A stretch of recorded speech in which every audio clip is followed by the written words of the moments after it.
Build the youth, build the nation. Build the youth, build the nation.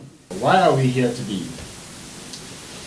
We know very clearly that Nigeria as a nation is faced with an energy crisis. We have had to grapple with the problem of incessant power outage. Today, the price of basic petroleum products keep rising by the day. And so there is need for an alternative. Much more than anything, we need to begin to look at renewable energy. We also see this in reflection of the fact that unemployment has been an issue that the Nigerian youth have had to contend with. And then we realize as a council that the wealth of any nation is not just concentrated in the city centers, because productivity takes place more in the countryside, in the states, in the rural areas and communities.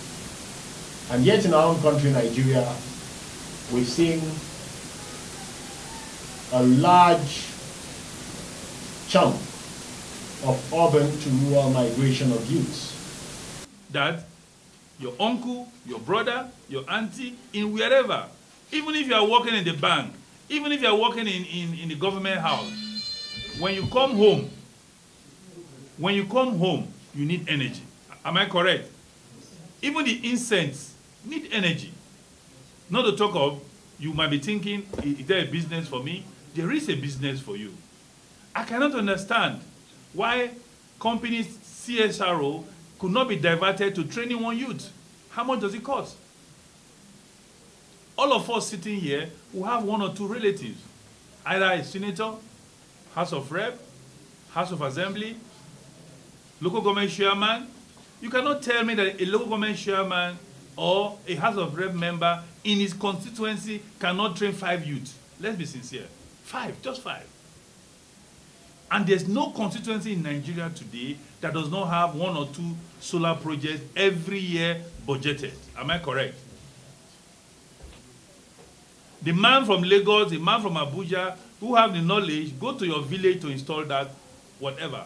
Call it solar water pump, call it solar street light, call it SHL, call it a mini grid. They are taking place in your community right now. But the issue is that the youth in that community are not involved. And the moment they are living with the technology. That means because of the harsh humidity we have, if it rains heavily. If it is sunny, it suns heavily. If it is wind, even pull roof. Am I communicating? Our wind pull roof. Have you not seen it? Are you saying, is it the solar panel that it cannot pull? Is it the solar panel that it cannot shift some of the cables? It can. That means if we are not lucky, after installing for 1 month, the wind comes, the solar will stop. And because there's nobody from that community that is involved, there's nobody from that community that is trained, that project is useless. So, Mr. President promised that Nigeria will achieve net zero emission by 2060 cannot be possible if the youth does not understand the roadmap. The roadmap is get trained. In those days, I remember 3 years ago, when we informed some of the people that had a lot of money to transit to solar. Okay, you need solar in your home. You say, don't worry, how much is, I have 3 generators now, I can buy diesel. But I tell you today, what does diesel cost? Diesel cost is more than 700 naira per liter. 950, that's it.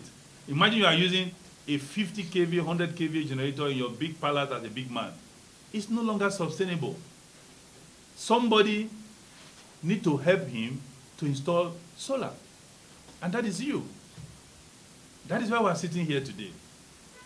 We want to develop the youth capacity because it can't be better, it will only get worse. And to make it better is through alternative source of energy. And that alternative source of energy needs capacity. The money is there. 120 billion is there, it has not been assessed.